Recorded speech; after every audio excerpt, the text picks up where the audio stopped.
conduct in compliance with the Open Meetings Act, the Verona Board of Education passed a resolution at its meeting held on January 8th, 2013. The meeting set forth the schedule of its regular meetings, which resolution was within 7 days of passage. The schedule was sent to the Verona City Times, the Star Ledger, the Herald News, the Township of Verona, and the Verona Education Association. Postings of this meeting setting forth the time, location, and agenda were posted in each of Verona's 6 schools, the board office, and town hall. This posting was also sent to the above newspapers, all SCA presidents, and SCA liaisons. The Verona Board of Education operates under consent agenda format. Any board member has a right to have an item pulled to be voted upon or discussed separately.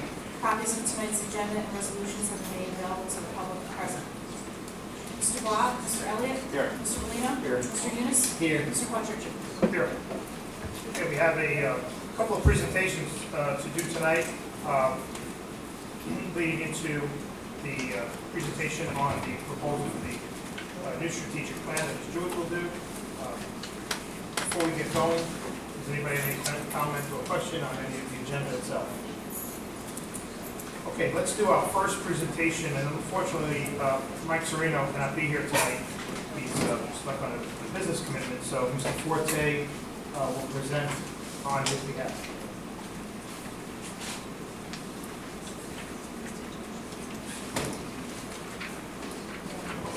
Back a ways in February, I went to Mike Serino, who owns DeCozen Motors, and we made a deal together that he would donate $200 for every time someone buys a car from Verona to the Verona Foundation for Educational Excellence.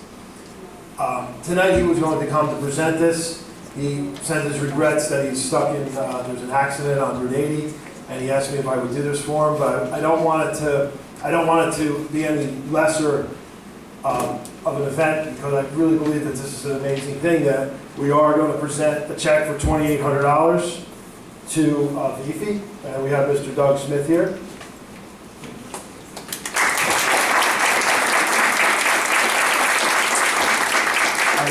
We were going to get one of those really big things made up, but I didn't know, so we just really wanted to do this. But these kinds of things we're going to continue to do. We also have a continuing VIFI program with Bella Gente, which we took the secretaries out to, right? And I did another business meeting there on a Thursday. So anytime someone goes to Bella Gente on a Thursday, if you write Verona Schools on your check, he'll donate 10% back to VIFI. I just had a little talk with Doug about how it's getting difficult to raise funds, and they were expecting this not to be as big of a check, so they're very appreciative. If you'd like to say anything, no. I just, as everyone knows, in today's day and age, it's difficult for a private organization to raise funds. Everybody's stretched tight, and everybody has getting asked at every corner. But through the generosity of the people of Verona and through businesses such as DeCozen, we're able to continue to provide grants to the kids of Verona School District, and we're going to continue to do this, and hopefully we'll continue to grow and do more. Thank you. Thank you. Along with this was another positive outcome. To try to help Mike out, I offered to see if he was interested in partnering with any other towns. So I was able to do the same thing for Caldwell, West Caldwell, and Mike is going to present them with a $2,000 check to their foundation. So that was another positive outcome of this, which would help his business, and in turn helps another foundation as well. So these kinds of things we're going to continue to do. And Mike has also agreed to be one of our name sponsors for our freshman basketball in the winter. So we will have a basketball program. We have freshman basketball is going to come back through corporate sponsorship. It will be, there will be posters, or actually a banner in the gyms to show the people who have supported this endeavor, and we will have that through no taxpayer money this year. Okay. I think Mr. Forte, you're on next again. I'll say, time's up. Here we go. Okay. with the new HIB codes, the law requires that the superintendent of schools reports to the Board of Education twice a year. There's a mid-year HIB update, which tells how many cases there were, what were the results, things like that. At this time, we need to do two types of presentations. One is the end-of-the-year report that tells how many cases there were, what the results were, and also an update on what our grade, our numerical grade will be for each school and the district as a whole. Part of the new anti-bullying code was that that school districts would have to post on their websites, on the individual schools' websites and the school districts' websites, their numerical grade in a bunch of categories.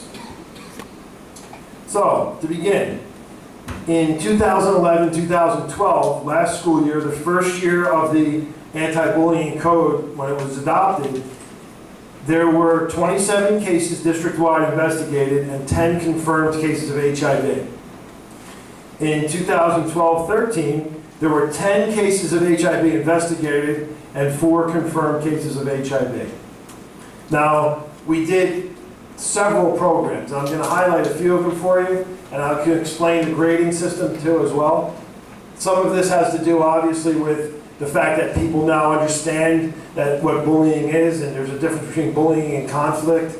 We also hope that some of our anti-bullying measures are paying off.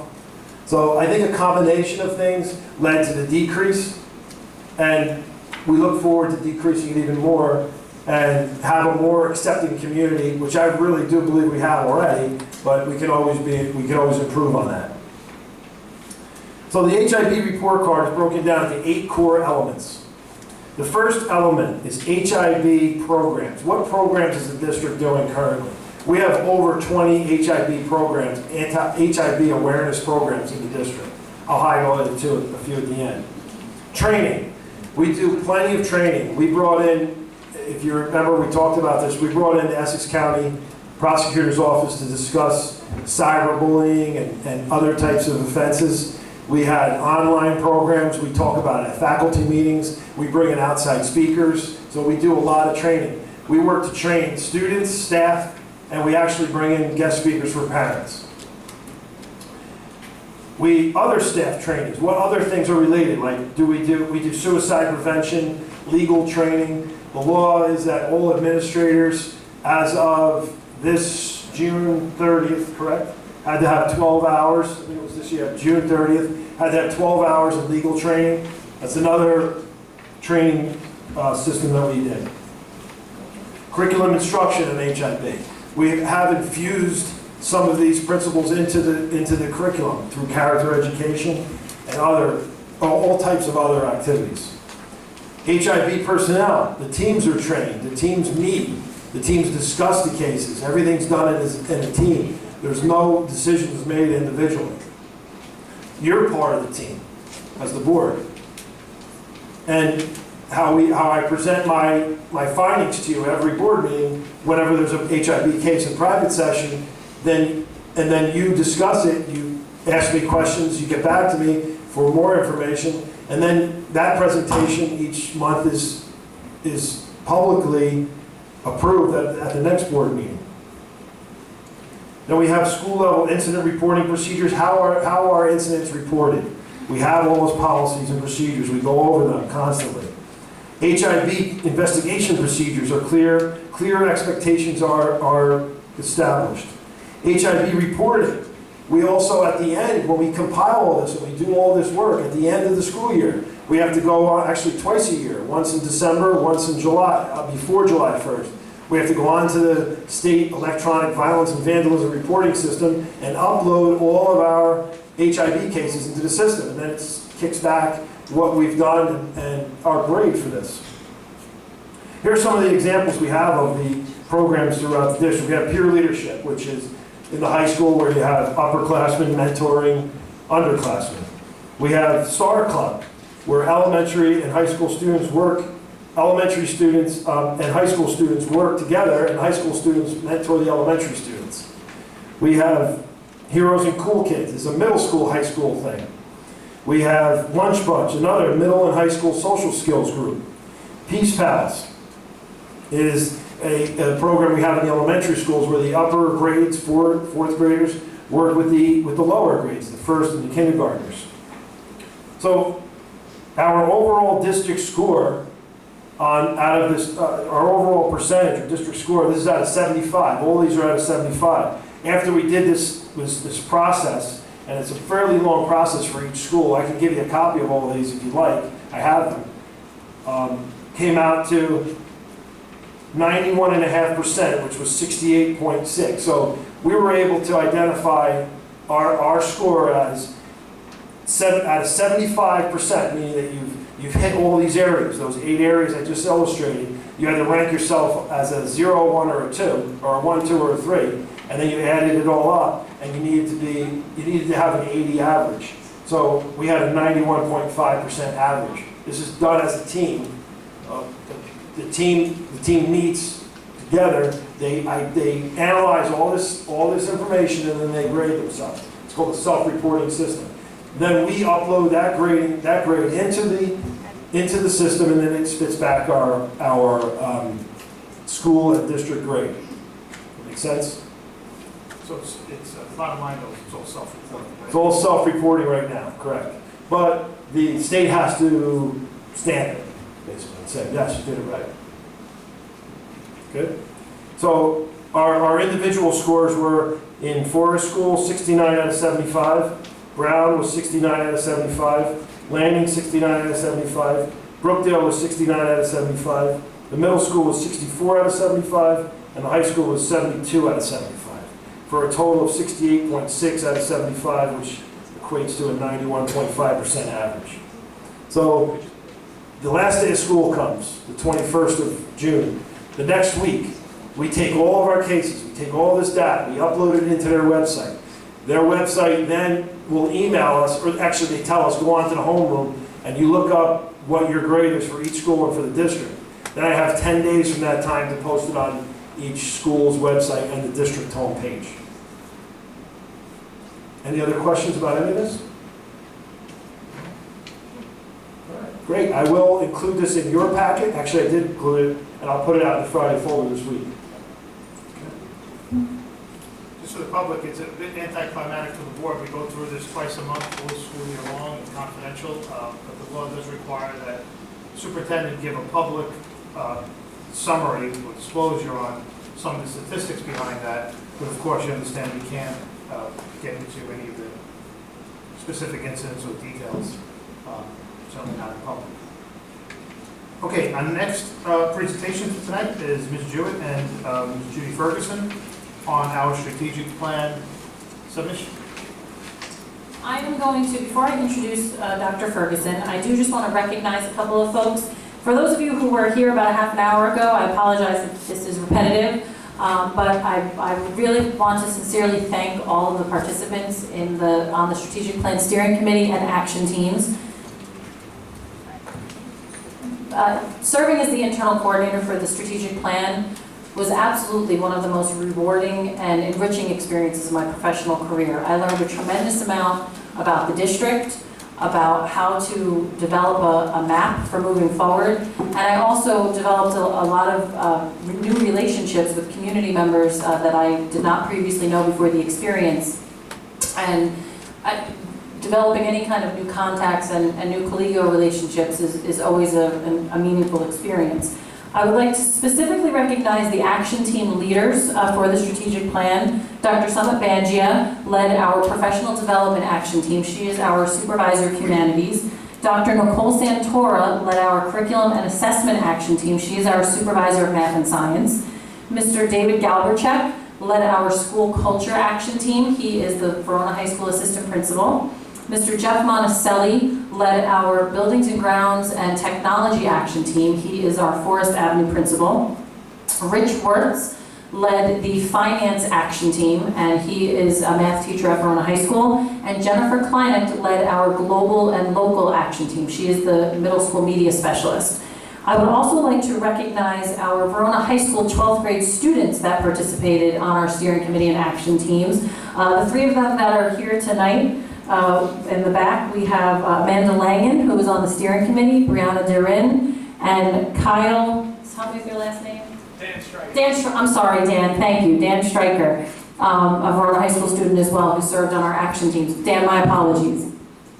We also had James Hill, Kyle Kazanther, Kyle Thomas, and Laura Williams participate on action teams. And another student, Mira Brannick, also wrote an article about the strategic plan that some of you may have read in the Patch and the Verona Cedar Grove Times. It was printed in the school paper, and then we submitted it to them to print as well. So we're actually hoping that either Mira or other students will continue to write more articles about events in the district that will get published publicly. And then the next person that I would like to thank and call up, who had quite a daunting task in terms of getting initially 25 plus people to come up with a mission and the rest of the draft framework for the strategic plan, and then to help me coordinate 90 plus people in developing all of the action plans, Dr. Judy Ferguson, who was our consultant for the strategic plan, and she is going to say a few words.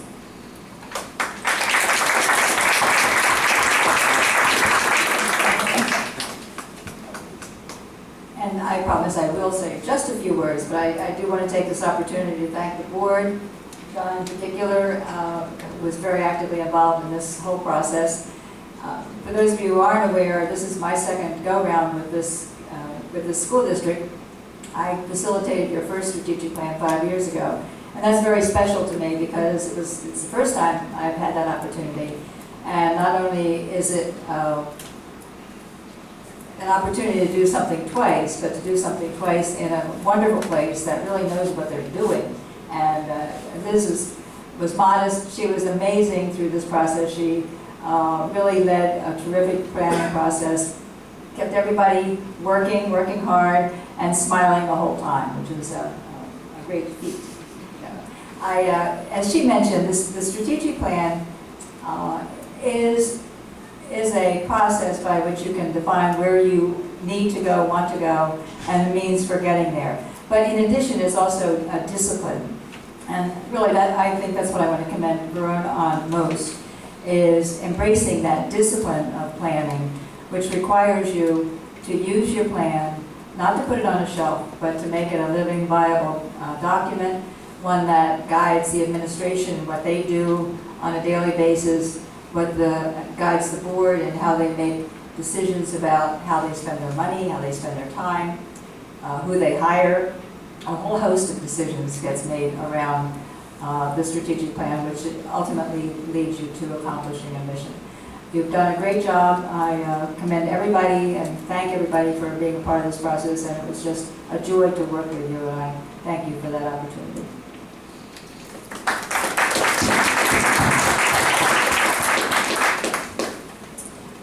So some of this presentation may look familiar because I did present the draft framework back in January. So I am going to briefly review the framework before we then move into the specific strategies and results that were generated by the action teams.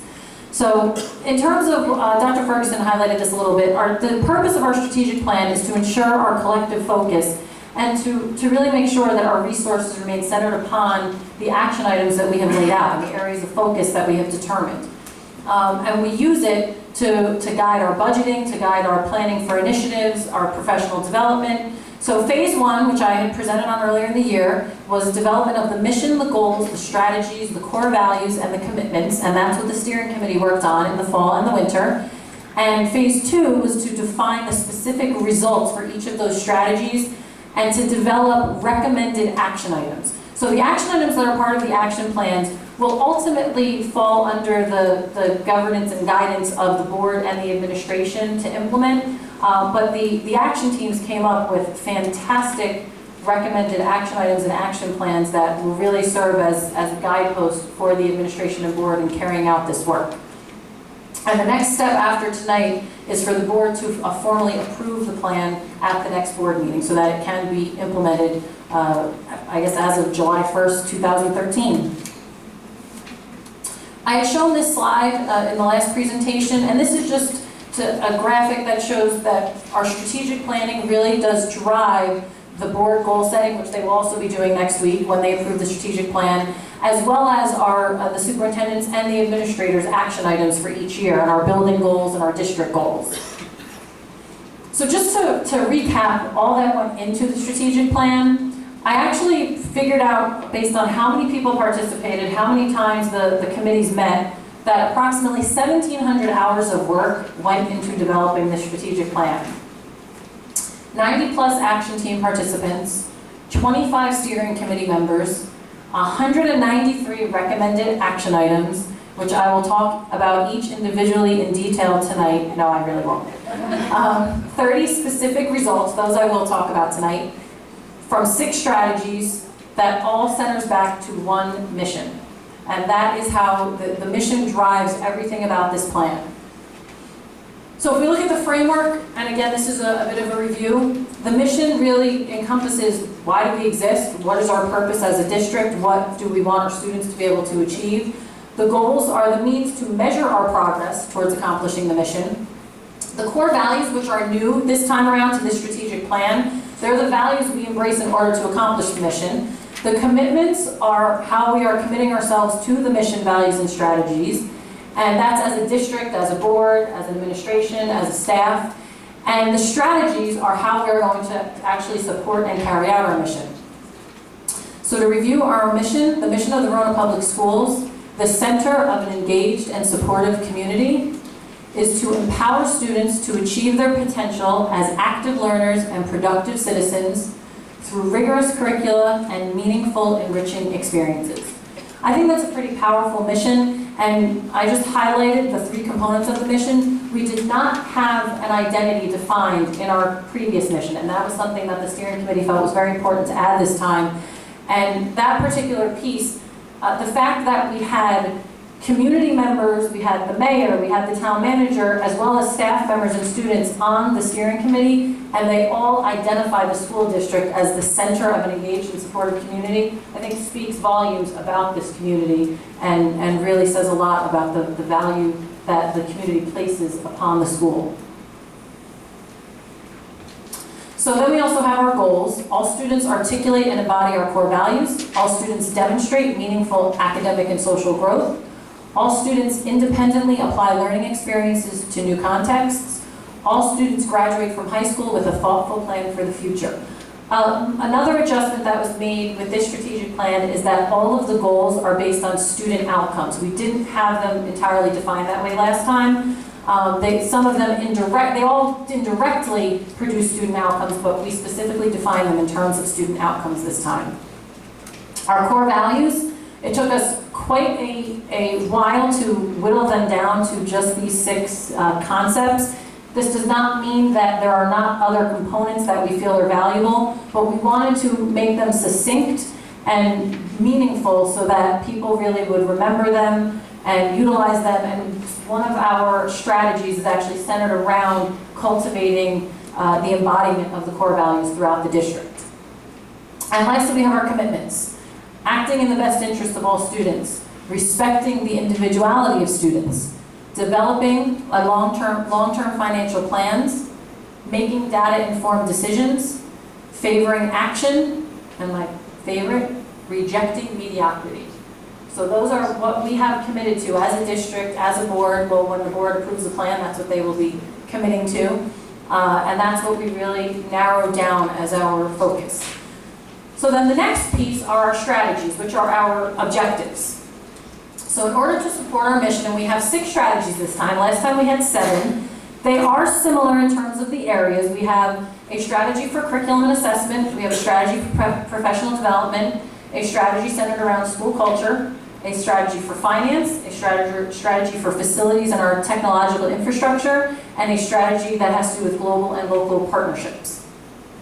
So we will secure adequate financial resources, foster a healthy and respectful school culture consistent with our core values, partner locally and globally to expand opportunities for our school community, continue to implement a rigorous integrated curriculum with authentic experiences and assessments, provide a meaningful professional development program for all staff, and provide upgraded sustainable buildings, grounds, and technical infrastructure. That was all of the work of the steering committee that you saw right there. What the action teams were charged with was taking those strategies. So we developed an action team for each strategy, and the action teams were comprised of approximately half community members and half staff members, plus a couple of students, and Mr. Yunus and Mr. Cartrochi were also part of 2 of the action teams, and Mr. Forte and Mr. Mardino were on the finance action team. And they were charged with coming up with specific result statements for each of these strategies and action plans for each of those result statements. What I'm going to do now is go through all of the result statements with you, and then I will just show you what a sample action plan looks like. This will all be put up on the website for everyone to see, but this meeting would take a really long time if I were to go through all the action plans tonight. So I encourage you to view them on the website and then communicate with any of us regarding any questions you have. And to keep in mind, it's a 5-year plan. So chances are it's going to change a little bit along the way based on what we determine priorities might be that come up due to new state regulations and mandates or other needs that may arise. But it will, the overall framework of the plan should remain the same, but some of the specific action items might be altered a little bit. Securing adequate financial resources. This was actually listed as the first strategy because the committee felt that, and the action teams felt that it was essential for any of the other strategies to be able to actually occur, and that we really needed as a district, given all the budgetary constraints that are imposed upon us from outside forces, and also just from necessities that come up in the district, that we really needed to focus on developing a sustainable financial plan to support all of our initiatives. So the result statements for this one are: develop a sustainable financial plan, identify alternative sources of revenue, and that's actually something that Mr. Forte spoke about a little earlier this evening. Identify and develop partnerships and shared service agreements with other schools, other educational entities, and the Township of Verona. Partner with our employees in developing healthcare options which most efficiently provide for the health and well-being of our staff. Establish a communication plan to better inform stakeholders of the financial aspects of the district's operations. 2 of the recurring themes that I should mention that came up on every single action team were communication and the need to continually expand and improve our communication, be it within the district, among employees, and outside of the district, with the community at large and with parents. But what came up in a number of the action teams were the fact that some things were being suggested that we actually already did, but obviously we didn't do a very good job of communicating that they're occurring if people are suggesting them as action items. And that did come up in a number of committees. So communication, you will see come up as a recurring theme through a number of the strategies. And the other component that came up in a lot of the discussions was the need to consider how any of these new initiatives take away from meaningful instructional time. So any programs we want to put in place, any professional development where we're pulling teachers out, anything of that nature that is taking away from meaningful instructional time, we need to make sure that the benefits of that outweigh the cost of reducing or losing instructional time. And it doesn't mean that there are many valuable ways that and things that we do that do take away from instructional time because they are part of the student experience, and they're part of enriching the students in many ways besides the strict academic ways that we traditionally think of. However, it is a consideration, and that was another topic that came up quite a bit. And that was considered a lot when we developed the cost-benefit analyses for each of the action plans. Okay, so moving on to strategy number 2, foster a healthy and respectful school culture consistent with our core values. This was one of the committees where a lot of questions came up about what we're actually doing in the district with regard to this. So we identified the need here to first collect data on what we are actually doing in the district and what the perception is among the staff, the students, and the community with regard to our school culture. So our result number 1, which is a bit long, collect and evaluate any current district initiatives, programs, curriculum, and other data that impact school culture, and make recommendations for modifications and enhancements to ensure a comprehensive and consistent K-12 commitment to our core values that is clearly communicated to all stakeholders. So the key piece to take out of that is we are using those core values as a gauge for what we are doing in our schools. So if we want to add a program, if we want to remove a program, are we reaching all of our core values, and are there programs perhaps that, like we said before, are taking away from instructional time that we perhaps don't need because we have another program that hits those same students that addresses that same core value. So this is sort of forming an inventory and then evaluating their effectiveness of all the different programs. Conduct a survey of school culture to determine the level of respect for and adherence to the core values in the strategic plan. Develop and articulate a common age-appropriate understanding of our core values. So the thought behind this is that we want to develop a universal understanding of our core values, but we don't want that to be because adults are telling students what the core values mean. We really want it to be student-driven, and we want it to come from them. So the action plan around this has to do with how the teachers are going to start introducing them at all grade levels. Some of those core values, diligence. A kindergartner might not necessarily know the definition of that, but that doesn't mean that the teacher can't teach that to them and they can't draw pictures or have discussions about what the meaning of that term is. And what we would like to do is come up with district-wide, age-appropriate definitions for each of those terms that are posted, that are possibly on letterhead, on whatever we decide we want to put the core values on to really have them permeate the district.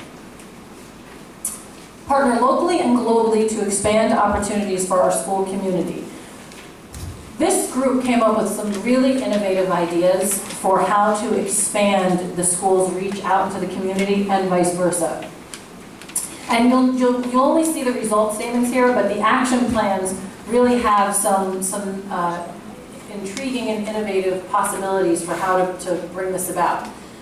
One of the items that came up in this group, and has come up before in discussions in the high school and among the administrators and the teachers, is how to make senior year more meaningful. Students get accepted to college, and a lot of the time the rest of senior year becomes just waiting for the year to end so we can go to college. So we really wanted to look at how can we make it more meaningful, more valuable, so that their experience through June is enriching and not just them biding their time until the year is over. So expand options for seniors to include a wider array of authentic experiences in preparation for their post-high school experiences. Institute a service learning / community service requirement at VHS, which students must complete prior to graduation. And we thought that this really played in nicely with the school culture piece as well and the embodiment of our core values. Increase community participation and attendance at district functions and events. And this is really to expand partnerships and to tap into resources that we may not know are there that we can utilize in the school. And expand global learning opportunities for students.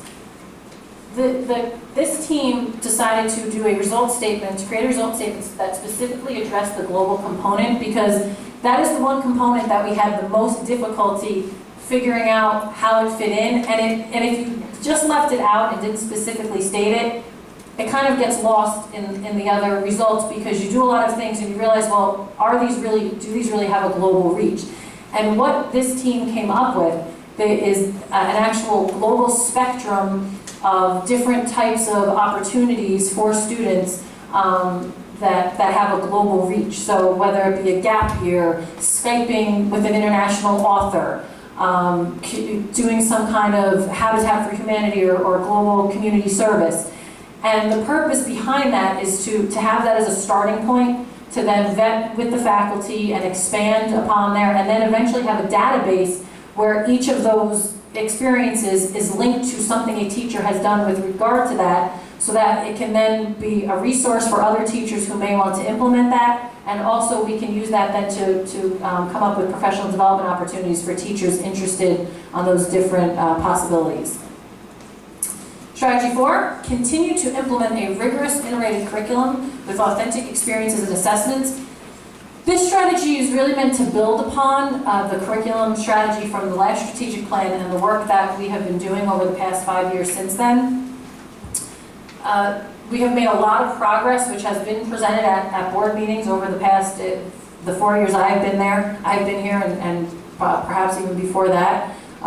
We have really made a lot of progress with aligning our curriculum, with having a lot more collaboration among the teachers and developing assessments and components of the curriculum. One item that is new is that we are going to have a focus on student self-assessment. So develop student self-assessments that encourage students to be active participants in their learning and provide teachers with feedback to guide future instruction. Reevaluate current curriculum and resources to ensure they are aligned to the standards and are meeting the needs of all students. Integrate STEM-based educational opportunities, K through 12, so this is a new focus for this strategic plan. Integrate literacy in all subjects to produce strong analytical thinkers that can decipher content-based text. This is an important result statement, and it's also directly tied to the Common Core standards for language arts literacy. Update course offerings at the middle and high school levels to ensure that the Verona School District meets the needs of students within the 21st century. Continue to expand upon the Understanding by Design curriculum framework with emphasis on assessments and transfer. Develop common assessments that ensure consistent and rigorous curriculum and provide meaningful feedback to students and teachers. So these are some pretty lofty goals, but they are all essential. And the other thing to remember too in developing a strategic plan, we probably didn't aim high enough if we achieve every single goal that we set out. So I think it's okay to have some pretty ambitious, lofty goals in here that we may not reach in 5 years. Provide a meaningful professional development program for staff. Create an online forum that connects teachers across the district to inspire, share, and grow professionally. Institute professional learning communities and other teacher-driven professional development opportunities that differentiate for the various needs and interests of all staff. Foster collaboration with local school districts and colleges and universities to meet the varied needs and interests of the staff. Integrate training for all state and locally mandated initiatives into the existing structure of district-wide professional development days, department and grade level meetings. Develop and implement a district-wide comprehensive training program on all aspects of the new teacher evaluation model. Foster a professional culture of data-informed decision-making. So we have a mix here of results that address the state mandates that we need to meet regarding teacher evaluation, regarding all of the mandated trainings we have to do each year on suicide prevention and HIV, while also making sure that we emphasize the need to address teacher, individual, and department interests and needs for growth. And the last one, provide upgraded sustainable buildings, grounds, and technical infrastructure. And this is not last because it is the least important. It was actually really hard to put these in order, but we kind of bookended the strategies, the first one being finance, which obviously is essential for all these things to occur, and the last one being facilities. If you don't have a safe environment in which students can learn, then all of the other strategies become a little bit moot at that point. So this committee certainly had a challenging task set out for them. And I think they came up with some very poignant result statements. Ensure that the district's technology infrastructure and tools are current and sustainable to realize a 21st century learning environment and meet state of New Jersey technology requirements through the development of an actionable, long-term funded technology plan. Improve energy efficiency and reduce utility costs. Enhance the safety and security of school facilities. Increase district operations and maintenance spending in line with the state median to ensure long-term sustainability and enable cyclical replacements and upgrades, and fund ongoing capital improvements. So there are a lot of very ambitious objectives there, but luckily we have a very capable staff here that I think is up to the challenge.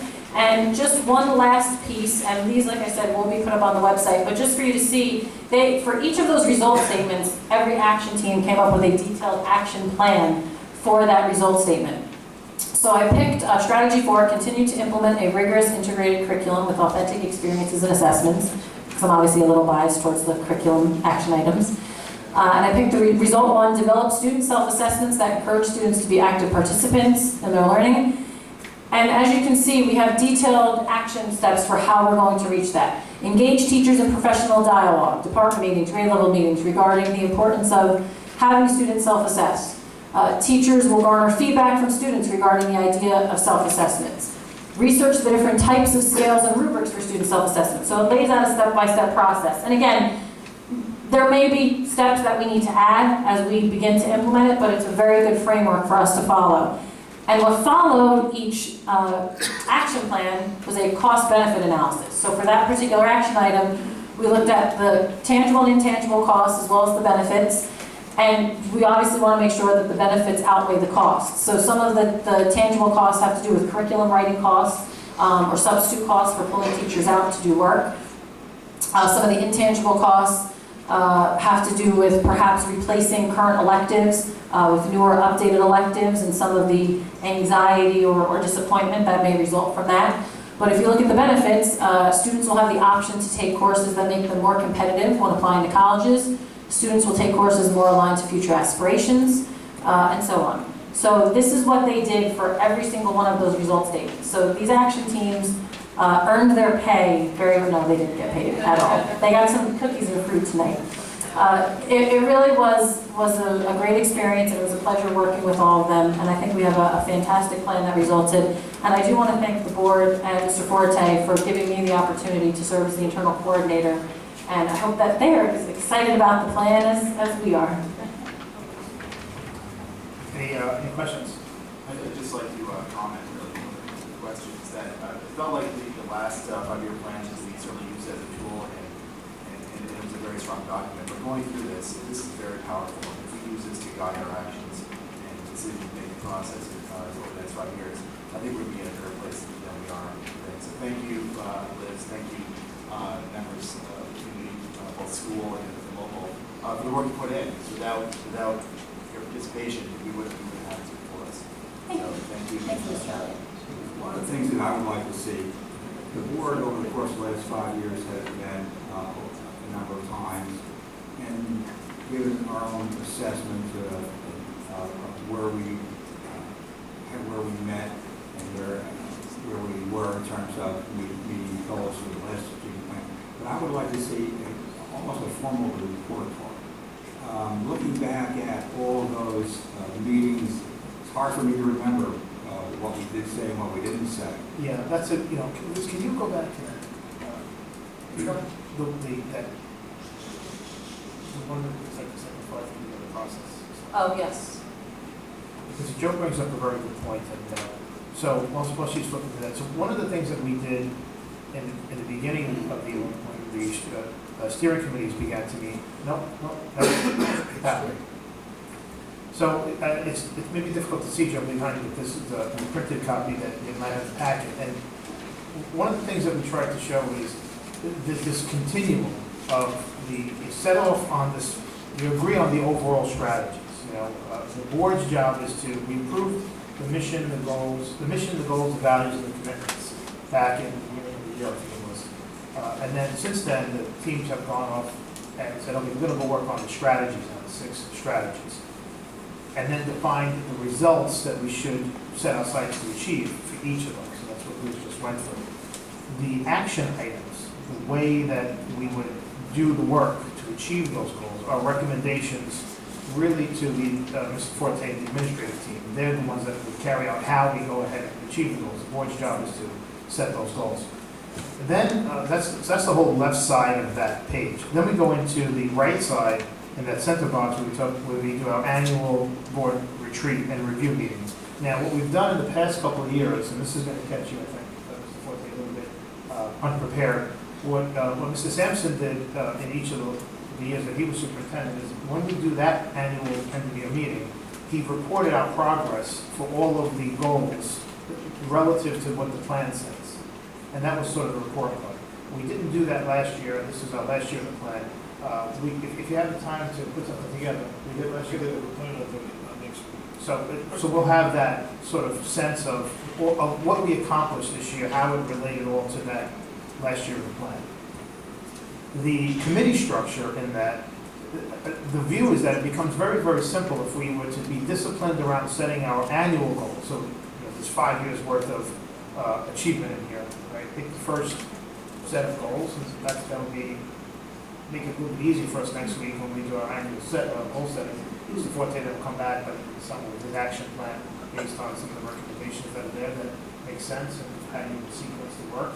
The committees do their follow-up, and we have our agendas that should be consistent with that. And then do quarterly reviews, like Ms. Jewett would come in and do a spring and a fall update on the curriculum. Mr. Frazier would do his athletics, et cetera, on any of the progress of the meeting. So I think you're right, that the goal is to is to use all of this sort of continuously so it helps us to remain focused. I just wanted to say thank you to all of the staff and community for your continued support in our strategic plan. This is how we move the district forward, by clearly identifying what steps we're going to take, then being diligent, taking the time to take those steps, to reflect on it, and then continually improve. Thank you. I just want to, from my own experience, I was part of the steering committee and part of the action team for finance for about half of the sessions. One of the challenges when you're on the Board of Ed is you have Board of Ed weeks, then you have committee nights, and then you have the strategic plan and teacher negotiations, and then the guys that helped me pay for my mortgage required that I'd spend a little time in the office here and there, so I had to miss a couple of meetings. But thank you to the participants, the parents, the teachers, the students, and all. One of the things that I hope everyone gathered out of this is how consistent the mindset is in Verona for what we think we can achieve as a school district, and what the staff is capable of doing, what the students are capable of doing, and what a good, solid, sound vision is for the future. That really helped make this a smooth process. I want to thank, did Frank Sapienza leave? Perfect. I wanted to thank our township partners. Mayor Sapienza was here. Joe Martin was part of the strategic, part of the steering committee meeting. And it was interesting. I'll give you a quick anecdotal story. We met for 2 full days. It was a full day Thursday, full day Friday, back in the late fall. And in the middle of Friday, we got the police report of the Newtown shooting had occurred right when we were sitting there. And in retrospect, what happened was the committee took a 5-minute break. Dr. Ferguson did a terrific job of administering all the meetings. He said, well, maybe we should just take a 5-minute break. And in that 5-minute break, a number of folks that were in the room commented on how Joe Martin, Frank Sapienza, Mr. Forte, next thing you know, Doug Huber comes walking through the door, and they went through a whole drill for the schools inside of something like 11 minutes. And if that's not a testament to how well the schools and the township work together, I don't know what is. It happened there. I don't know if you can come up with a more dramatic, sudden incident. Dr. Ferguson, you were absolutely terrific. When you get into the middle of a room with 20, I know what it's like with 4 other board members. I can't imagine how you sit in front of a room with 25 different people, and some of them are very experienced teachers, new teachers, students, administrators, all kinds of different personalities, and you made it very, very effective, and most importantly, very, very enjoyable, I think, for everybody who was there. Liz, look, I love you to death. You countless meetings, you navigated all kinds of logistical problems. The challenges that you had to face to pull this off and to make it it just seems so simple. But when you consider 1,400 hours or 1,700 hours worth of work, the one achievement I got out of it is after all these years of knowing that I finally got you to shrink the font size down in the presentations. But you made it really a very rewarding experience, I think, for everybody. That's the most. I think if there's one thing that you leave us with as you go on to the next bit is I gave Liz a copy of certain pages of the strategic plan. That's one of them to put in her new office. I left Verona in the middle of it so they can see where she came from. So, and it's meant to just be a sort of a reminder of if you have a good, sensible plan that you're committed to, and you believe that you can achieve it, you believe that the kids can meet the challenges. On the lower left of that is sort of one example of what kind of massive change is possible in a very, very short period of time. It's just astounding on some of the things we've been able to do. So, thank you. So,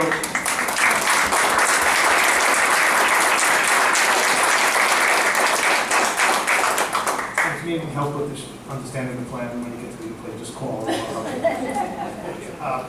All kidding aside, so the agenda for the board on this is if anybody would like to discuss any element of it tonight.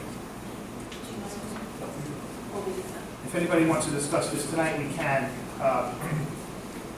It's sort of premature. I think the real main objective is to just go through it next Tuesday night, the 18th. That's when we'll pass a resolution to formally adopt it. The board is free to make changes to it. It must be a board-sanctioned plan. So I think we need to weigh the massive amount of community involvement and effort that went into it. But if there's something that we need to tweak in there, we can certainly discuss and do that at the next meeting. I only gave you the PDF, you don't have the editable version. That's another one of Liz's tricks that she's developed, is to no longer give us editable files to reflect on and give our feedback. This software is it. So at the next meeting, the objective of the next meeting is we will do a board self-evaluation. We will do a review of the progress on the current year's objectives and goals. We'll adopt a version of this plan to be our new 5-year plan, and then we'll give it to Mr. Forte and the administrative team to communicate it, and then we set our annual goals for the district for the 2013-2014. Right? And through the summer, Mr. Forte will take those objectives, define action items, and how he proposes to satisfy those, meeting those goals, and then review those in the early fall. Liz, if you don't mind, can you go to the next slide? There. Yep. I love this slide. I think this is great. I love the way it's just a visual of all the hours and the end. I really like the bottom message, one mission. So I just really wanted to point that out. It's great. Dr. Ferguson gave me that idea, so I can't take credit for it. Sorry. But thank you, but I You know what? It's really great to do. I think it just really shows a lot. I think that's one I'm going to have. I'm just going to pull that out and put it up on the wall because I just like the whole idea. Points out how much time and effort went into something which was one final mission at the end. One thing, I'm glad Mr. Forte points that out. One last thing I'd say is when we were interviewing for a superintendency, at the time that we hired Mr. Forte, one of the other candidates that was in here, during the interview process, someone from the board said to the candidate, have you looked at our website? If you're familiar with our strategic plan, what do you think of it? And the candidate gave it a horrible answer. He said, yeah, I saw that. He said, you guys sort of take that kind of stuff seriously, huh?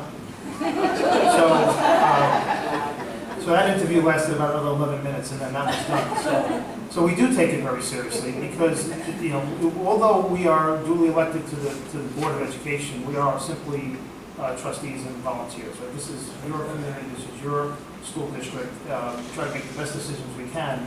But the reality is whether you're a staff member that works here, whether you're a parent that lives here, whether you're a student that attends here, it's all for your benefit, it's all for your sense of community and that opportunity for all. So thank you very much.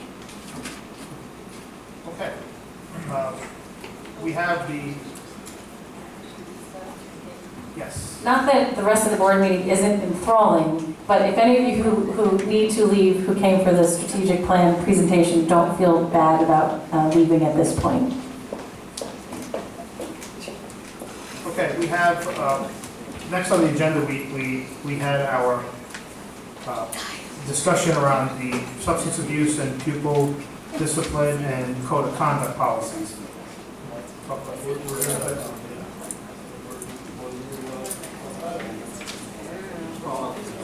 thought we were just not going to talk about it.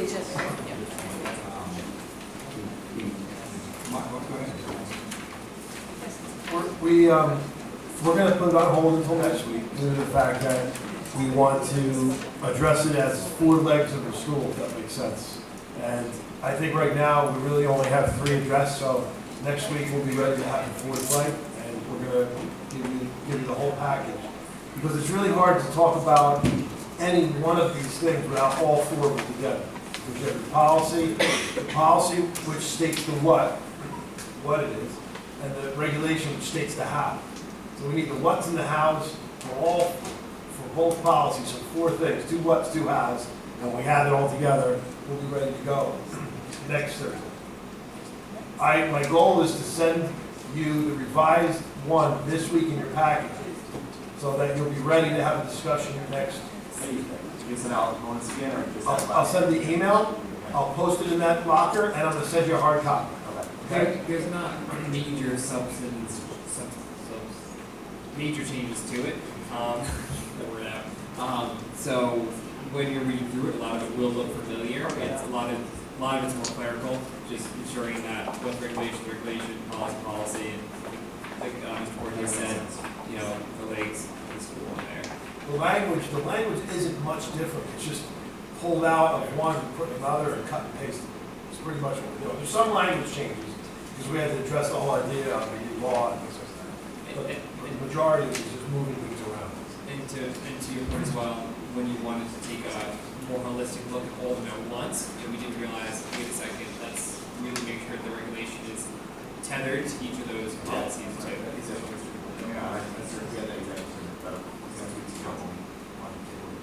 That's great, that's very important. All right, so I sent in a whole bunch of suggested changes.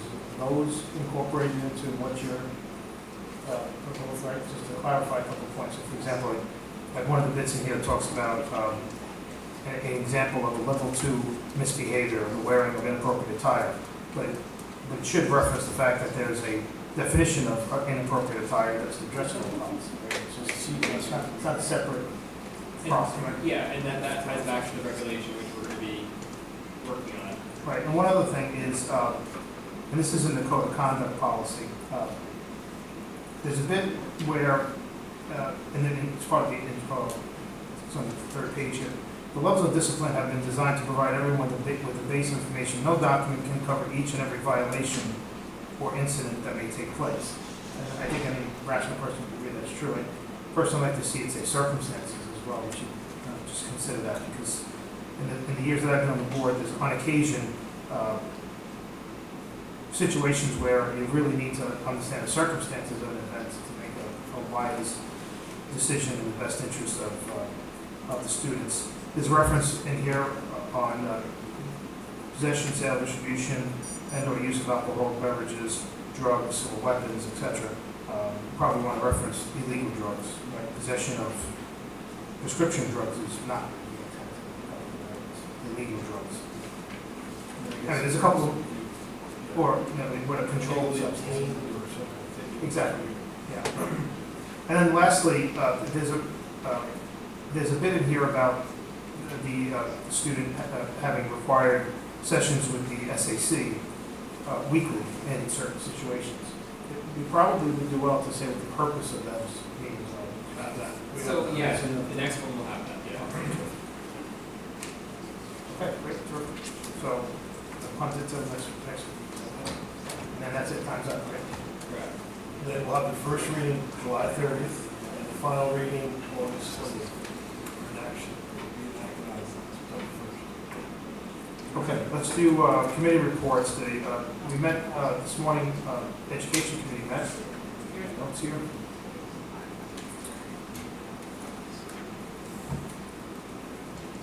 Okay, we reviewed some training that's going to, so all of these items, most of these items are going to be on our agenda at the next meeting. We have approval for Syracuse training and certification for our dual enrollment accounting course that's going to be offered in September. That's so that the person teaching it is certified by Syracuse, so the students get proper credits for that.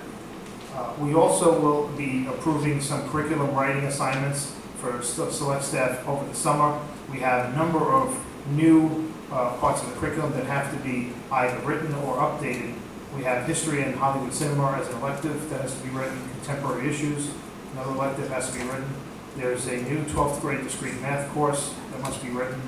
There are revisions to English 3 honors, revisions to U.S. History 1 honors, revisions to AP Spanish, and an approval for new AP Chem text, testing, and training that has to happen.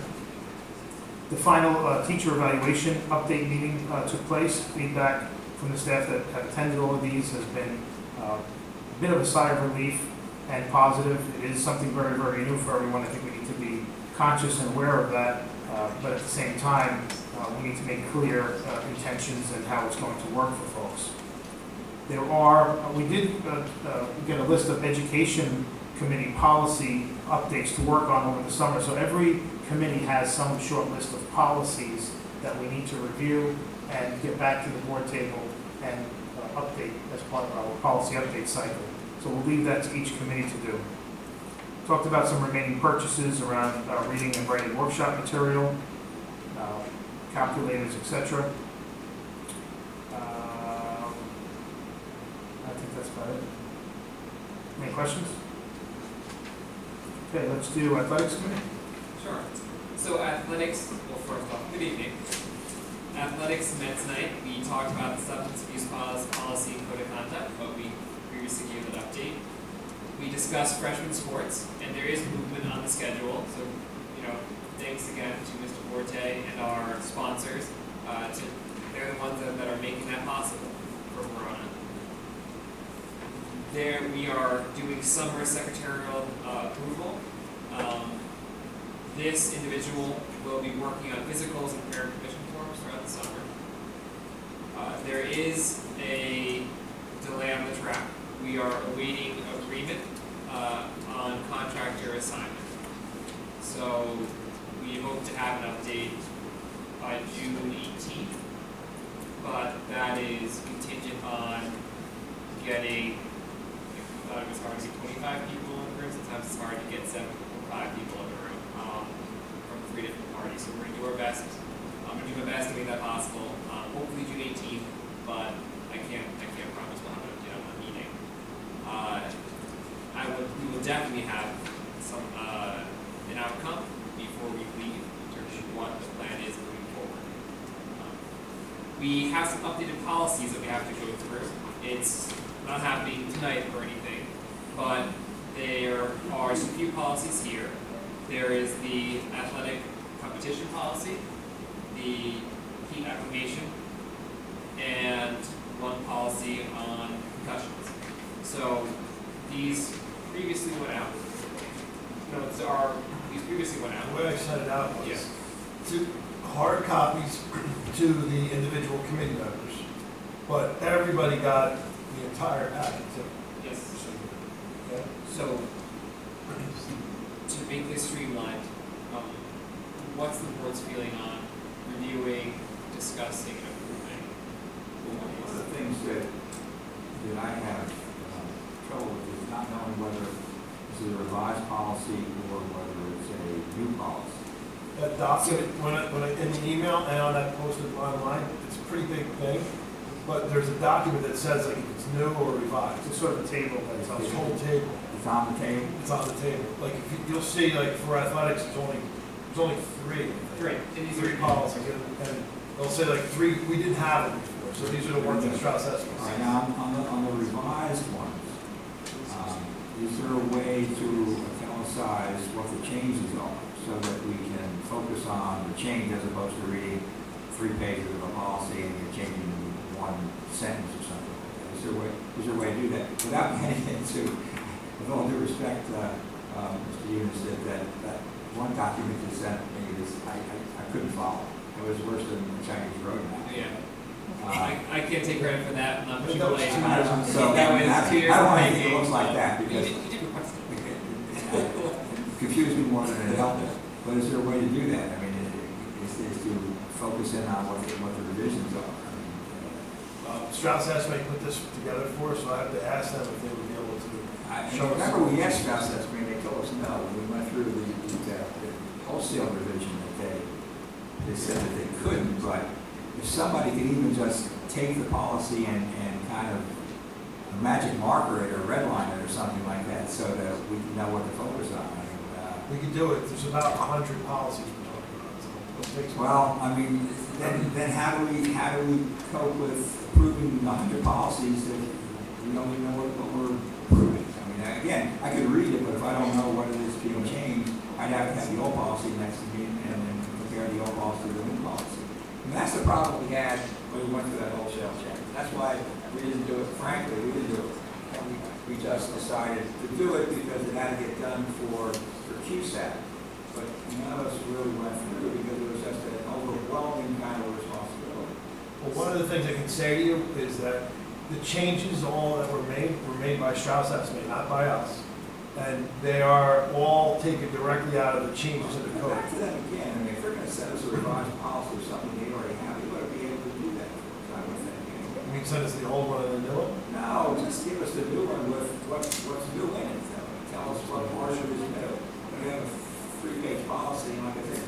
sense, and I'm not gonna look at that. I think just to be practical, when we do this, some of them I think are substantially changed. So if it's substantially changed or new, let's just call those substantially changed, and you just got to read the thing, I think. The ones that are not substantial changes, where the changes are, you know, here and there throughout the thing, maybe they can just sort of redline those. I mean, you did it. Otherwise, you end up like to that point. You did it in this policy, for example. Which policy is that? Okay, this is substance abuse. That's just weird doing it. No, I know, but that makes it easy to understand what's going on, follow. I mean, What about a synopsis of the Synopsis. changes? Like say for example, there was like the document that said the policy, if it's revised or new, and an extra column that said, like basically a synopsis of what the changes were. You know, a couple lines, like, due to the code changes, we changed these three things. Something like that, would that be okay? Yeah, that would be fine. So I think I can get that. Assessment doesn't do that. I mean, Yeah. I think that part of the package that they sent us, that we're asking them to. They do it, I'll tell you why though. The reason why it's not all bundled into one is because this is like, there's a lot of things we didn't keep up with. And so, like, they do it individually. If I gave you that, you'd probably be more confused. Like, they give me these updates, and if I gave you all those updates, then you'd have to look back. Yeah. It'd be a big mess. So I'm gonna ask them if they can take that document I gave you and pull all the stuff out of all the individual updates. So you're talking about at least 10 updates. Some of them have 20 policies each time, right? And just give us a little synopsis. That's sufficient. Obviously, the new ones are new. We've got there, the whole thing. So. Like we just didn't have it. All right, well. I'll look through it, okay? Okay.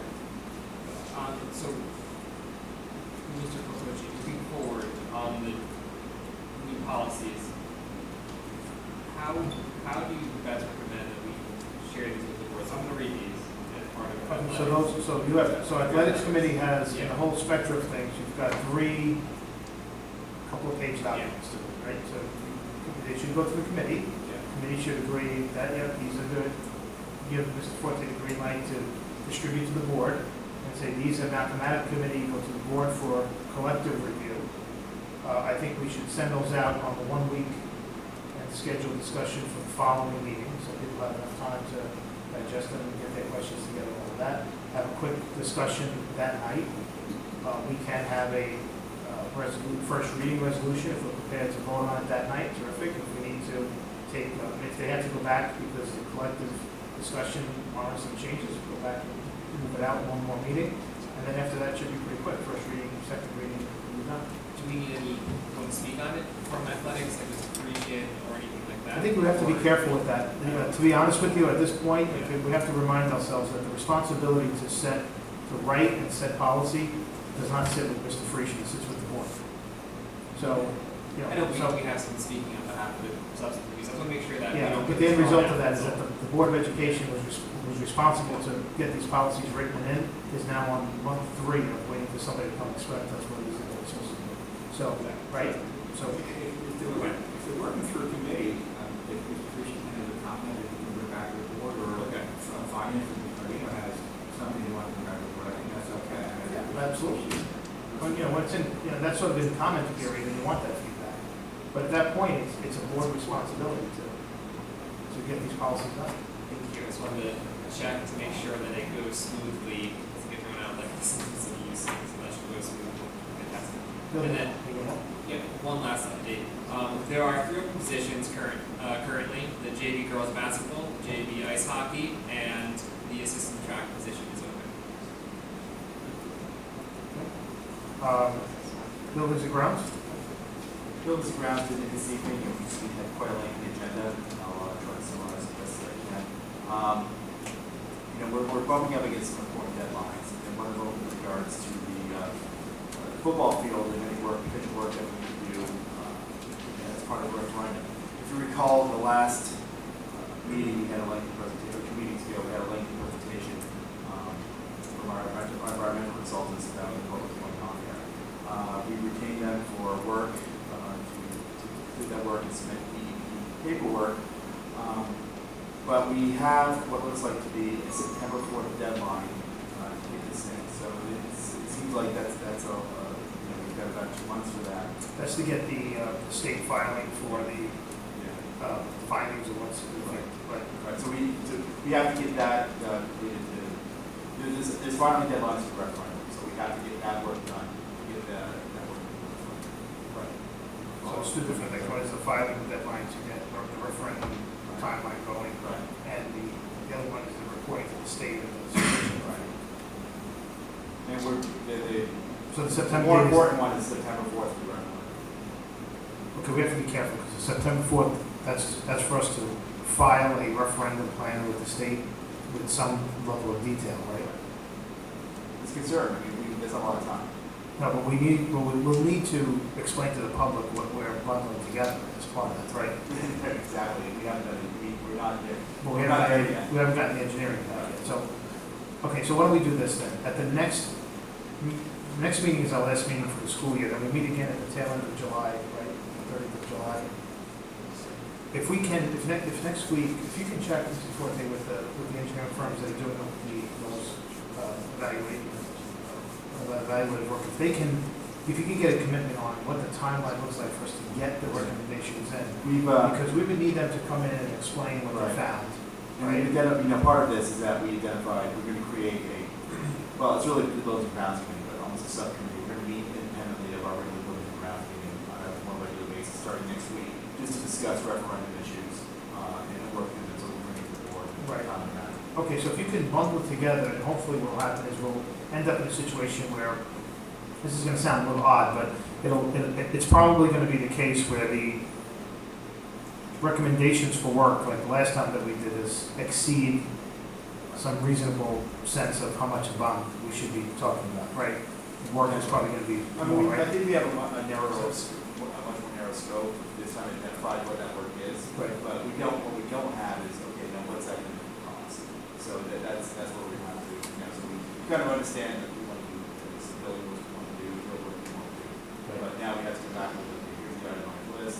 This is actually, what they told us it's going to be, are we comfortable with that? What do we need now? So the September filing timeline is pursuant to what referendum date? And my understanding, you guys, this evening, is for any referendum date. Well, part of, I think that our deadline has to do with state funding. The state announced within the last 2 months or so that they are making money available to regular operating districts, and the euphemism for that is ROD grants, regular operating districts. And there was no money, hasn't been no money available to regular operating districts for a long period of time. Now, the deadline to get in line to get some of that money, I think they're saying September 4th. If you wait past September 4th, you would have to wait for the second phase of these ROD grants. So that's what we're really bumping up against. If we want some portion of it is funded by the state, and the state says that they will, in past grants of the same nature, they would fund up to 40%. Well, almost nobody got the full 40% of what the state promised, but in some cases you got between 25 and 30%. So if we're looking at a $12 million referendum, it's possible we get $2 to $3 million from the state. We only have to borrow $9 million. So that's really what we're up against. It's not really so much setting the referendum date itself, but getting in line for some of the state money. That's So what do we need to have bids in by that date? No. No, it's just the We overall just have plan. engineering estimates. Okay, fine. And a certain number of drawings and whatever, but it has to be fairly firm. You can't say, well, you can't take, it's not a shot in the dark kind of thing. You gotta be pretty close to really what you want. Now, That's what they're gonna face. if you recall, Johnson, the public, there was money available last time, but we took it as debt service. Debt service date instead of Right. ROD. So now so is it, and this is a debate, it looks like we're finance committee is going toward taking as grants the debt service for a variety of reasons. But is that deadline for debt service aid as well as for the ROD? I believe, I don't know, I Because believe I so. think you have to tell them either way on that application. Right, I which think way it's it goes. okay. Right. So we could, like I said, the recommendation, I can see that it's both ways. John was fairly adamant that the broad range way to go, and felt that the testing stage would be All right, so what we'll do then is, so let's leave it with, it sounds like, can we agree that we're leaving it with B&G committee, because you guys have the legwork. If you need to break it up into other committees in the interest of Yeah. time, then just let us know and we'll figure something out. And then the goal would be to get to, let's call it the end of July meeting as a sort of a target date to say, hey, are we ready, are we gonna be ready for September? Like, what has to happen to Yeah, get a lot ready has for to happen September? in the next couple months, correct. Well, I'm saying, but by July, we should be able to zero in on, we have these 5 things left to do, but we feel confident we're gonna do them, or we're in trouble with Yeah, the date. I mean, right? part of that, we did a reason that, there's been architectural drawings handed off, they met with some of the stakeholders in the building as far as what some of the needs are, and they started working on those schematics, submission. The work's been ongoing, it's not like it's been happening, obviously, but, I think, next step is to have some estimates that we work for. We actually, in terms of hiring these professionals, we're actually in really good shape. We met with the architect today, and he said, because we got this process started before the state announced the ROD grants, now he's got a flurry of school districts calling him. So he's not gonna have the time for them to get this all done by September, so we're way ahead of the game. You did say we're way ahead of the curve. It's good. Last time we were struggling because we weren't ahead of the curve. Mr. Elliott and I are both probably in agreement on that if we've got to meet extra time during July and August, We'll be available. We'll do it. We'll jump on it. Even if we don't have a board meeting, I don't know what our meeting schedule is, but if we've got to meet some We extra have, time, then we'll try and stay on top of that. Okay. All right, finance? No, Sorry. Mr. Eunice talked about the track, and I'm gonna be a little more blunt. We're in bad shape. We're bumping up to some, issues, that are really putting us in danger of this not being done before next month. And I'm not willing to accept that. So one of the roadblocks was the fact that, initially, MKA didn't want to work with, the engineering firm that we needed to work with. They seem to be more comfortable with that now, but they're waiting on the report. We gave the purchase order for the report to the associates back on May 21st. They haven't been working on it yet. We've got a semantic impression of the associates. Get this report done and move this along. Because I can't report back to the public that an issue we can move out in the fall, we're not going to be taken care of for a few years. Yeah, I proposed to Gary and I'll something for next week to try to jumpstart this process. Yeah. To talk to the town first. Yeah, we've got it. We need to get this moving up. So who's responsible to handle the relationship with, McKinsey? yeah? The townships. So when do We discussed that in the Mr. Martin and you know, but we need to. If we don't, it has to be done when the weather's relatively warm, right? I mean, that was part of the issue we had. One of these that we said we're going to move on next this spring. So fine, we can do it on the spring. as far as I understand, Can't do it the with summer, commitment, can't do it with the fall. commitment from the township side was to assist in this summer. And right now, we need to associates to do it tomorrow. And make it faster. LGDA was fine. This is an issue that I've been talking about, and really first came to my attention when Mr. Vivo and his wife came to the test issue at school. It's still not resolved. It's not resolved. 2 weeks ago, when I left the board meeting, a giant roach ran across me in the hallway. What we did not work. We talked about doing some things, we had some lockers, asked students to bring stuff home. Whatever it was we did, just really wasn't effective. They monitored some roach bait stations, and they haven't seen much activity there, but the anecdotal evidence is that we still have a huge problem. The next step that they want to do is boric acid in the hallways and anticipated pathways, which they'll become when the school closes for the year, which unfortunately is a couple more days early. But I'm not even convinced that's important. I don't know what the solution is. Our pest experts, they say spraying is not going to be effective. I don't know. How can it not be effective? But we need to do something. It's another issue. We can't. Maybe this summer will help it. They seem to feel like some of this is coming in from students. I don't know why it's all of a sudden a problem. we've always had roaches and coming out of drains, but for whatever reason, there's been a big flare up this year. And frankly, it's disgusting. It's something that, if it was in any of our office buildings, we deal with this somehow. And I know we have some limitations because of use of pesticides and obviously concern for exposing students to the chemicals. But you know, we're coming to the summer, and even though the schools use particularly heavy over the summer, we can find some days that it's not being used. We try some more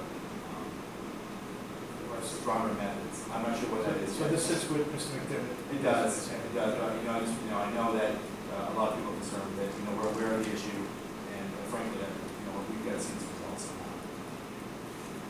somehow.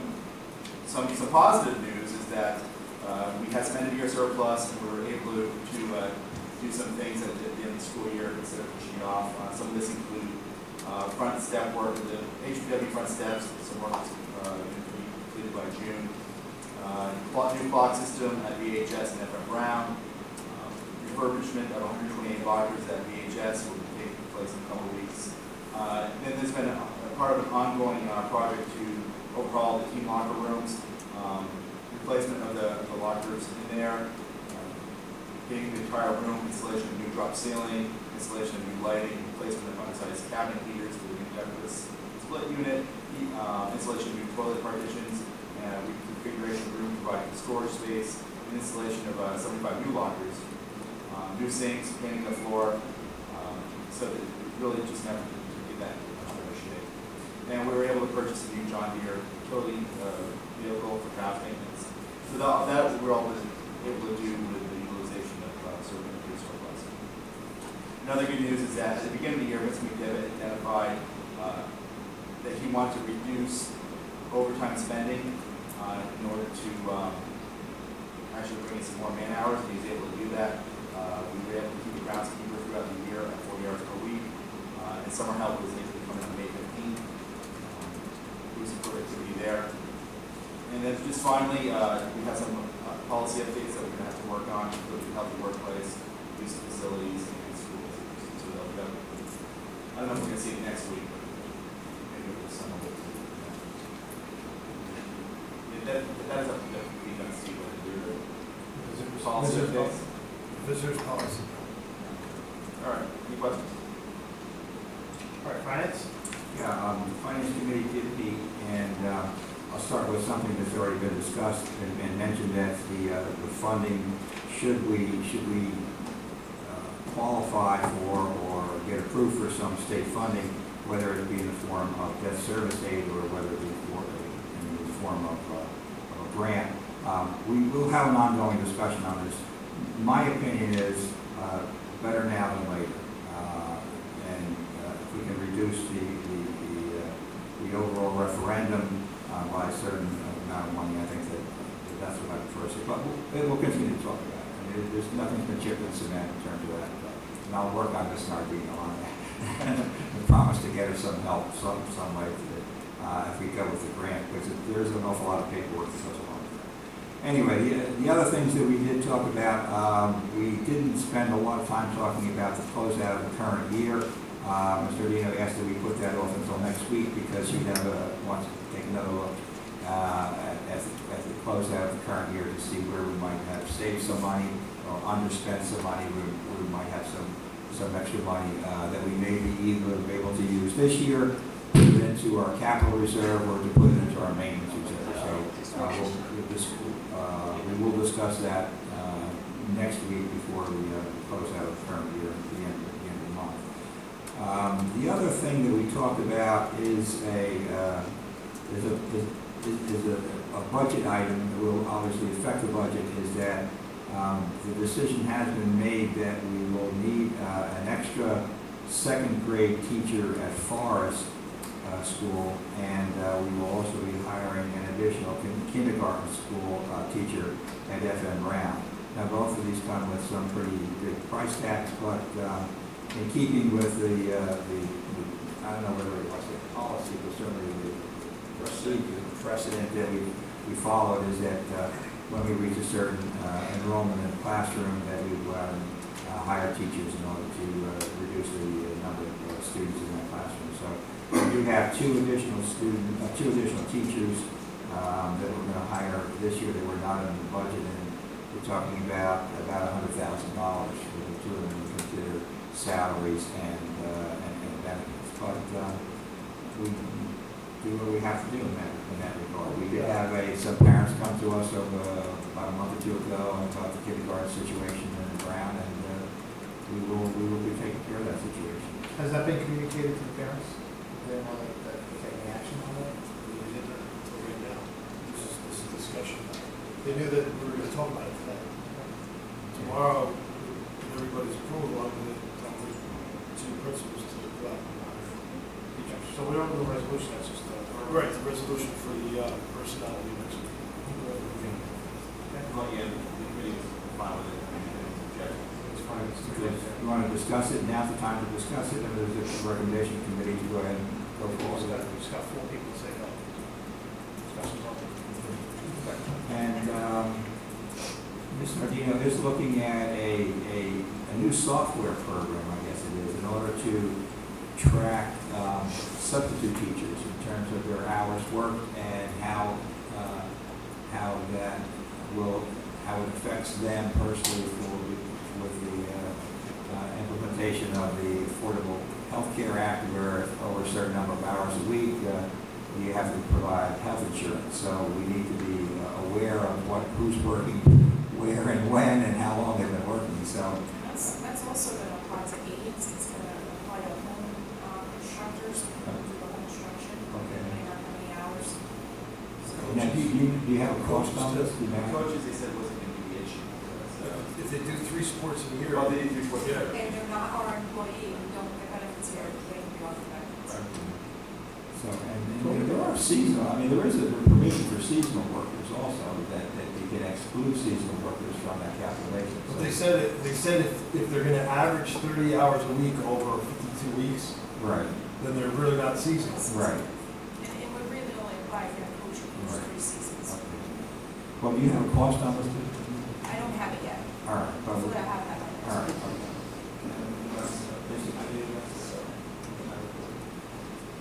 Superintendent's report. On that note, our attorney and our insurance broker are going to guide us for this whole thing to do affordable health care. Doesn't seem that affordable, but it's affordable health care. Okay, so Thursday, I have that meeting with the realtors. We have 21 agents signed up from 7 different offices around this area. I'm going to meet with them. We have sponsors that sponsor the breakfast, sponsor the printing of a brochure that they're going to get. We're going to meet, take a little tour of the building, talk a little bit about some of the highlights, make some contacts, give them my contact information, and just put it out there for people if they ever want to talk to me about any of this stuff. I also sent it out to the media to cover it, and I think if I'm right, Trana might be there. She said that she had it on her calendar. And, okay, so graduation at Colwell College will be next Friday, June 21st. The middle school graduation will be at 9:30 a.m. and the high school graduation will be at 6:30 p.m., both at Colwell College, which is air conditioned. Senior Awards Assembly is June 12th at 7 p.m. in the VHS auditorium. 4th grade celebrations coming up. We have Brookdale June 17th. We have Landing and FM Brown June 19th, and we have Forest June 18th. And Mr. Elliott's son Mr. Elliott's son, Seamus, won an award. He was he was the only student to score 95 or above on a freshman financial literacy test. And Mr. Elliott got to, I'm sure he's very proud to go on a trip to New York City to the Museum of Finance. That's a pretty nice thing for you, I'm sure. Yeah, that's great. Excellent.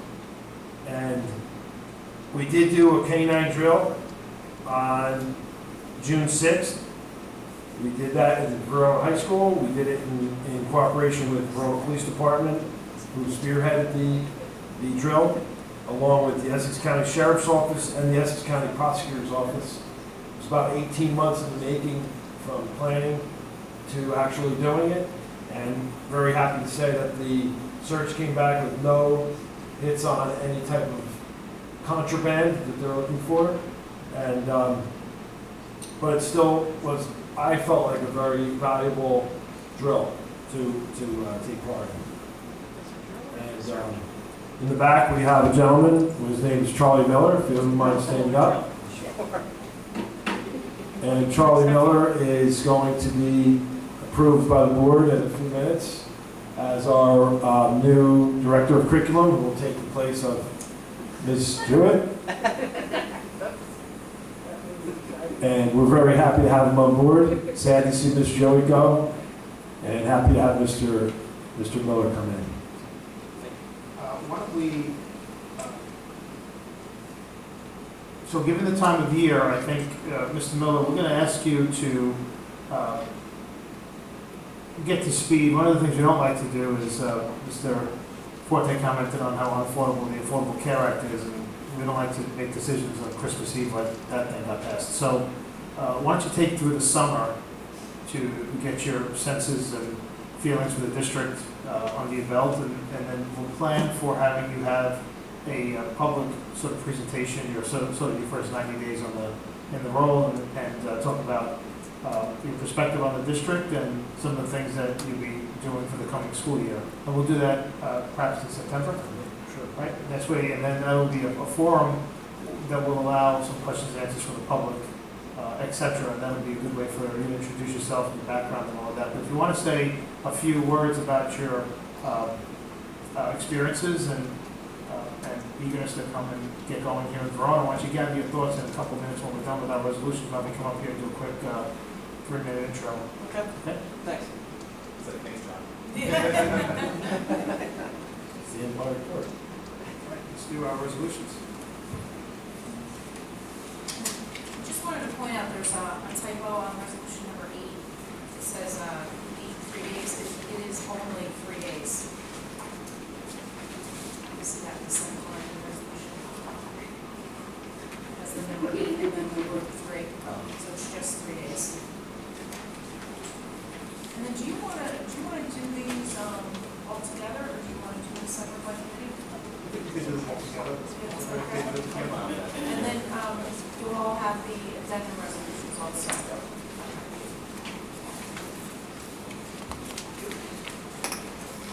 Okay, resolved that the board approve resolutions number 1 through number 13 and addendum resolutions number 1 through 4. Second. Moved by Mr. Elliott, seconded by Mr. Yance. Any questions? My question is just to clarify the addendum, number 1, approve the job description to the director of curriculum. That's just a change from, it was a relativism, I guess, that created a title for the position that really recognized the post-correctional. Director of Instructional Services. Right. So it's pretty standard in the field is to call this position. It's the same function, it was just not a recognized title. Right. So, more than that, I'm sure there was one. It's like getting rid of the You could reach one of these to Hawaii and that, but. I just want to point out for the public, resolution number 5, which is to approve and ratify a memo of agreement with the Verona Education Association for a contract term. So we do not have a final agreement with the Teaching Association and the Board of Education on the teaching contract. We still are in the negotiations process. What this resolution is for is a memo of agreement on changes to the health care plan that we have agreed to in the general and the rest of the general terms of an agreement. It's important that we have the resolution because we need to officially effect the health care changes in order to begin to book the savings that we need to book in order to fuel what's going into the teaching guides. So there is no final agreement other than the memo with certain general terms agreed to. Let's call the roll. Mr. Elliott? Aye. Mr. Bellino? Mr. Yunus? Aye. Mr. Quattro. Aye. Okay, Mr. Miller, you're up. And then we'll have public question and comment again. Well, thank you. I'd like to thank the Board of Education for approving me. And just let you know that, and you and the public, that I'm here to work for you, and that I will be working with all the buildings. We're taking direction from Mr. Forte, of course, and that I'm excited to get started. I'm actually going to come here tomorrow. To get started, I'm going to meet with Ms. Jewett. I'm going to learn from her. Get as much information as possible out of her brain before she leaves, so that we will have a seamless transition. You want to talk a little bit about your background? Sure. I grew up in Burlington County, and I was a teacher for 9 years. I taught in Bordertown Regional High School. I taught mathematics in high school and coached soccer, winter track, and spring track. I was an advisor for students, took them to Florida, did all those things. I obtained my master's degree from Rider University, and in educational leadership, and taught for 2 more years, and then I became an assistant principal. I moved up to North Jersey with my wife. I have 4 children, so we stay busy. And I was a principal for the last 5 years, so I look at this as a step in the right direction. A challenge because it will require me to learn new things, but we have a very supportive staff as well as board, so I think it should be a fun time. And I'm always looking to learn and grow, so I can't wait to get started, and it should be a great time. All right. Thank you. Okay, any public questions or comments?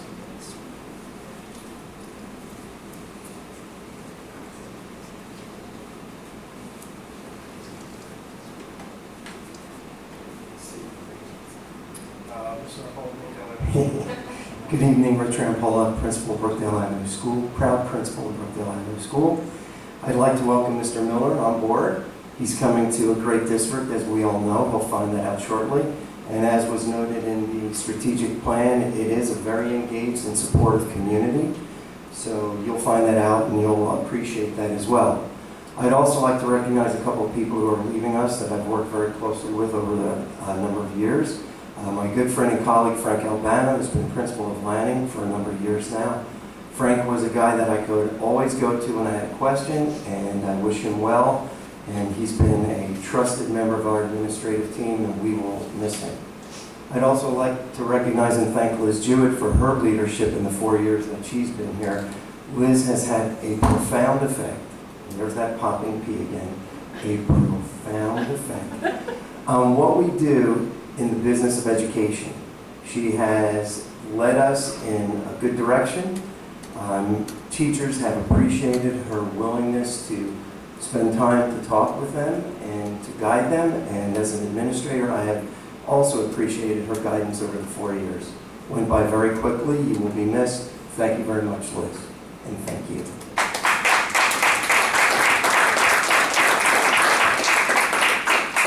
Anybody else?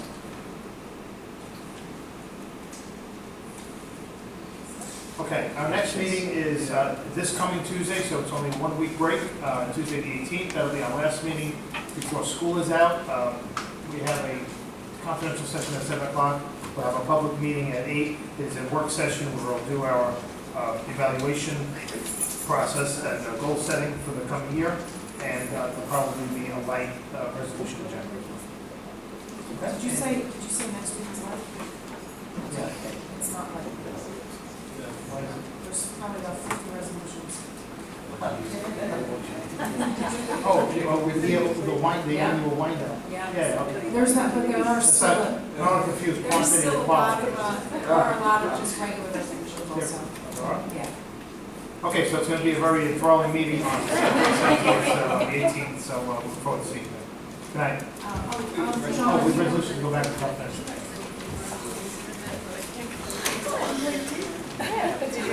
I did.